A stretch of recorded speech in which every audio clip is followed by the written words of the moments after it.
గురువుగారు ఇప్పుడు కొంతమంది జీవితాలు చూసుకుంటే చాలా హ్యాపీగా ఉంటారు.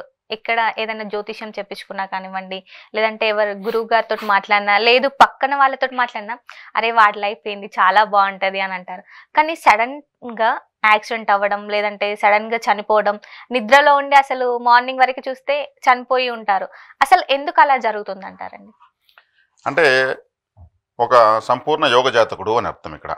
కానీ సడన్ గా ఏమవుతున్నాడు, మీరు అన్నట్టు చనిపోవడము, యాక్సిడెంట్ అవ్వడము, లేదేదో దుస్సంఘటన జరగడము, జరగని నష్టం జరగడము జరిగి అతని జీవితం ఏమవుతుంది, ఒక్కసారిగా నైట్కి నైట్ అతను నడివిది పాలైపోవడము, వాళ్ళ ఫ్యామిలీ అష్టకష్టాలు పడడము జరుగుతూ ఉంటాయి. ఎవరు ఊహించరు. వాళ్ళ తర్వాత వాళ్ళు ఏ సంఘటన జరిగినా మాకు ఆ సంఘటన జరిగే మూలకున్న మాకు ఇబ్బందులు ఎక్కువయ్యండి అనేదాన్ని లైఫ్ టైం ఎగ్జాంపుల్ ఆ సంఘటనే చెప్తూ ఉంటారు. దీనికి అతనికి జరుగుతున్న దశ కూడా యోగ దశే జరుగుతూ ఉంటుంది. యోగ దశ లేదంటే మంచి శుభగ్రహ దశ జరుగుతూ ఉంటుంది. జాతకంలో లగ్నాధిపతి, తృతీయాధిపతి, అష్టమాధిపతి. అష్టం అంటే 8, తృతీయం అంటే 3, లగ్నం అంటే 1. 1, 3, 8 అధిపతుల కలయిక వచ్చిందంటే ఏదో ఒక దుస్సంఘటన జరుగుతుంది. అంటే 1, 3, 8 అన్నాను కదా, లగ్నాధిపతి దశ, తృతీయాధిపతి భుక్తి, అష్టమాధిపతి అంతర్భుక్తి కావచ్చు, లేదా అష్టమాధిపతి దశ, తృతీయాధిపతి భుక్తి, లగ్నాధిపతి అంతర్భుక్తి కావచ్చు, లేదా తృతీయాధిపతి దశ, అష్టమాధిపతి భుక్తి, లగ్నాధిపతి అంతర్భుక్తి కావచ్చు. వీళ్ళు ముగ్గురు ఏ విధంగా ఈ కాంబినేషన్లో తగవచ్చు, ఆ పీరియడ్ వస్తుంది. ఆ టైంలో వీళ్లకు అనుకోని దుస్సంఘటన జరుగుతుంది. ఎవరు అనుకోలేదు, ఊహించలేదు, ఇలా అయిపోయింది. వీళ్ళేం కరెక్ట్గా వెళ్తున్నారు, అవతల వచ్చే వ్యక్తి బ్రేక్ ఫెయిల్ అయ్యి రాంగ్ రూట్లో వచ్చి కొట్టేస్తాడు. వీళ్ళేం కరెక్ట్గా వెళ్తున్నారు, ఏదో ఒక కుక్క అడ్డం దూరేస్తుంది, దాన్ని ఆడ మనం కొడతామని వీళ్ళు సడన్ బ్రేక్ వేసి అప్ సైడ్ అవ్వచ్చు. వీళ్ళేం పొరపాటు ఏం చేయలేదు, కానీ ప్రకృతిలో ఒక ఆటంకం అని వచ్చి దొల్లిచ్చేస్తుంది. ఈ 1, 3, 8 కాంబినేషన్ ఇప్పుడు నేను చెప్పినట్టు జాతకంలో వాళ్ళు ప్రింట్అవుట్ తీసుకోవచ్చు, సిస్టంలో తీసుకోవచ్చు. తీసుకొని నాకేం చూపించాల్సిన అవసరం లేదు. 1, 3, 8 వాళ్ళకి తెలిసిపోతుంది. లగ్నం అనేది 1, దాని నుంచి లెక్కేస్తాం 3, 8 లెక్కేసుకొని ఆ గ్రహాలు ఇవి ఎప్పుడప్పుడు అంటే కంటిన్యూగా రావు, అప్పుడప్పుడు వస్తూ ఉంటాయి, దశల్లో వస్తుంటాయి. అండర్లైన్ చేసి పెట్టుకుని ఆ సమయంలో వీళ్ళు జాగ్రత్త పాటిస్తే చాలు. ఆ సమయంలో ఇప్పుడు దీన్ని అధిగమించాలంటే అధిగమించవచ్చు. దేవతారాధనే పరిష్కారం.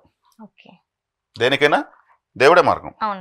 భగవదారాధన ఏ దేవతను ఆరాధించాలి, తత్సంబంధం దేవతలు ఉంటారు, వాళ్ళకి సంబంధించినట్టు ఆరాధన చేస్తూ ఉంటే బతికి బయటపడతారు. నువ్వు ఏ జన్మలో చేసుకున్న పుణ్యమో బతికి బయటపడ్డా ఉంటారు, దారిని పోయేటువంటి వాళ్ళు కూడా, కొత్త వాళ్ళు కూడా. అంటే ఇప్పుడు ఒక మనిషి కూడా ఈ దేవుణ్ణే పూజించాలి, ఈ దేవుణ్ణే ఆరాధించాలి అని ఉంటుందా? ఖచ్చితంగా ఉంటుంది, ఖచ్చితంగా ఉంటుంది. అది ఎలా తెలుసుకోవాలంటారు మరి? అంటే నక్షత్రాలకు దేవతలు ఉంటారు. ఉదాహరణకు రోహిణి నక్షత్రము యోగ నక్షత్రం అనుకుందాము.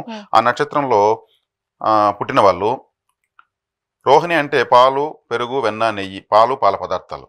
ఆ నక్షత్రం శ్రీకృష్ణుడి పుట్టాడు, అవే ఎక్కువ తిన్నాడు. శ్రీకృష్ణుడు వెన్న దొంగ అంటూ ఉంటారు. అంటే వీళ్ళు ఆ పదార్థాలు ఎక్కువ తినచ్చు, శ్రీకృష్ణ ఆరాధన చేయొచ్చు.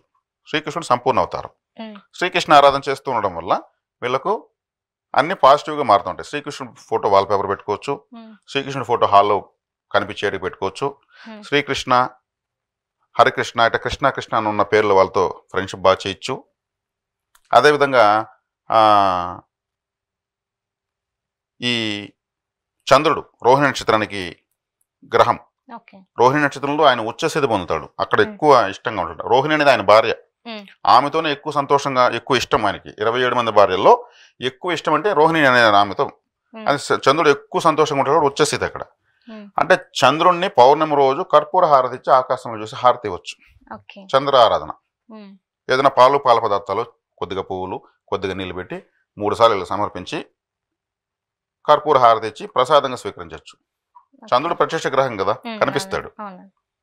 ఇందాక మీరు అన్నట్టు కృష్ణుడిని ఆరాధించుకోవచ్చు అని అన్నారు, అంటే ఎవరి నక్షత్రం గ్రహాలను బట్టి వాళ్ళు పూజించవచ్చు అన్నారు.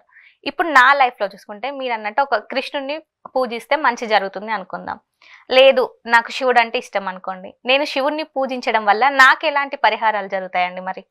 అంటే ఇక్కడ శివుడు మీకు యోగంగా ఉండాలి, మీకు కలిసి రావాలనుకున్నప్పుడు ఆరుద్ర నక్షత్రం మీకు ఏదో ఒక రకంగా అనుకూలమైన నక్షత్రంగా ఉండాలి. ఆరుద్ర నక్షత్రానికి అది శివుడు, రుద్రుడు ఆరుద్ర నక్షత్రము. ఆరుద్ర నక్షత్రం అంటే అరటి పండు, అరటి పండ్లతో ఒక మాల చేసి ఆయన మెడలో శివలింగానికి వేసి ఆరుద్ర నక్షత్రంలో ఎస్పెషల్లీ రాహుకాలంలో ఎందుకంటే రాహు ఆ గ్రహానికి అధిదేవత రాహు. ఆ గ్రహము ఆ నక్షత్రానికి గ్రహం వచ్చి రాహు, రాహుగ్రహ నక్షత్రం అది. అధిదేవత పరమేశ్వరుడు. ఓకే. రాహు సర్పగ్రహం కదా, అవును. మరి సర్పాన్ని కదా శివుడు మెడలో వేసుకుంటాడు.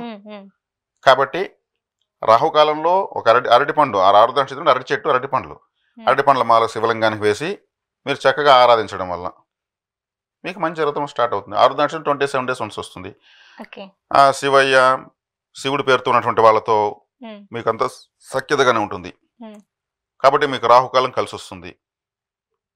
అట్లా ఈ విధంగా అంటే ఆ నక్షత్ర సంబంధ దేవతను, సమయాన్ని, దానికి సంబంధించిన ఆహారాన్ని, దానికి సంబంధించినటువంటి ఆయిల్ని ఒక చార్ట్ ఇచ్చేస్తాం మేము. చేసుకుంటే మీకే అర్థమవుతుంది. మధ్యలో ఆపితే ఆ గ్యాప్ తెలుస్తుంది. అంటే ప్రతి నక్షత్రానికి ఒక అదే దేవత ఉంటుంది. ఇప్పుడు పునర్వసు నక్షత్రం షుగర్ కేన్ అంటే చెరుకు రసం పోతే పోతే ఒక బెల్లం ముక్క నోట్లో, చెరుకు రసం తిన కదా బెల్లం ముక్క వస్తుంది. బెల్లంతో చేసిన పొంగలి, చాక్లెట్స్, కాఫీ ఇలాంటివన్నీ తీసుకో. Favourite food. శ్రీరాముడు ఆ నక్షత్రంలో పుట్టాడు. శ్రీరాముడు ఫోటో వాల్పేపర్ పెట్టుకోవచ్చు. రామాని శబ్దం ఉన్న వాళ్ళందరితో కూడా తారకరామ్, పరశురామ్, భార్గవరామ్ ఇట్లా పేరున్న వాళ్ళతో మనకు ఆటోమేటిక్ మంచిగానే ఉంటుంది, తెలియకుండా అభిమానంగా ఉంటుంది. రామాధారం చేసుకోవచ్చు. ప్రతిరోజు రాముడి పాటలు వింటూ ఉండొచ్చు. బయలుదేరి ఒక బెల్లం ముక్క నోట్లో వెళ్తే సరిపోతుంది. ఎక్కడ చెరుకు రసం బండి కనిపిస్తే ఓ 20 రూపాయలు ఒక గ్లాస్ తాగేసిపోవచ్చు. Favourite food. ఇట్లా ప్రతి నక్షత్రానికి ఉంది. ఆ వివరం మేము ఇస్తాం. యోగ నక్షత్రాలు ఏవి, ఆ దేవతలు ఎవరు, ఆ ఆహారం ఏది, ఏ సమయంలో ఆరాధించుకోవాలి, ఎవరికి వల్ల చేసుకోవచ్చు. చాలా అద్భుతంగా ఉంటుంది.